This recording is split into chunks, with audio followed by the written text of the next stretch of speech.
السلام علیکم، story time میں خوش آمدید۔ مختصر معلومات میں آج ہم ذکر کریں گے حضرت دانیال علیہ السلام کی انگوٹھی اور شیروں کا انہیں چاٹنا۔ حضرت دانیال علیہ السلام کے زمانے کے بادشاہ کے پاس آ کر نجومیوں نے کہا کہ فلاں رات میں فلاں صفات والا بچہ پیدا ہوگا جس کی بدولت تیرے ملک کو زوال آئے گا۔ بادشاہ نے کہا کہ میں اس رات پیدا ہونے والے تمام بچوں کو ہی قتل کروا دوں گا۔ چنانچہ بادشاہ نے حکم دیا کہ نجومیوں کی بتائی ہوئی رات جب آئے تو اس رات جتنے بھی بچے پیدا ہوں ان سب کو قتل کر دیا جائے۔ آخر کار حضرت دانیال علیہ السلام کے پیدا ہونے کا وقت آ گیا، اور جس رات آپ علیہ السلام پیدا ہوئے تو بادشاہ کے لوگ وہاں پہنچ گئے اور آپ علیہ السلام کو اٹھا کر شیر کی کچھاڑ میں ڈال دیا گیا۔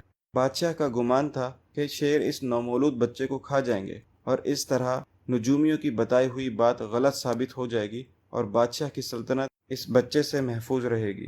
مگر اللہ تعالیٰ کو کچھ اور ہی منظور تھا۔ اللہ تعالیٰ کے حکم سے شیر بجائے اس بچے کو کھانے کے الٹا چاٹنا شروع ہو گئے۔ حضرت دانیال علیہ السلام کی والدہ جو کہ نہایت غمگین اور پریشان تھیں، جب وہاں پہنچیں تو حیران رہ گئیں یہ دیکھتے ہوئے کہ شیر ان کے بچے کو چاٹ رہے ہیں۔ اس طرح اللہ تعالیٰ نے اپنی قدرت سے حضرت دانیال علیہ السلام کو خطرناک وحشی درندوں سے محفوظ رکھا۔ اللہ تعالیٰ نے اس مصیبت سے آپ علیہ السلام کو نہ صرف محفوظ رکھا بلکہ آپ علیہ السلام اپنے اس مقام و مرتبے تک پہنچے جو آپ علیہ السلام کا مقدر تھا۔ چنانچہ جب حضرت دانیال علیہ السلام بڑے ہوئے تو انہوں نے اللہ تعالیٰ کی اس نعمت پر شکرانے کے طور پر انگوٹھی میں 2 شیروں کو چاٹتا ہوا نقش کرایا۔ تو یہ تھا ذکر حضرت دانیال علیہ السلام کی انگوٹھی کا اور شیروں کا انہیں چاٹنے کا۔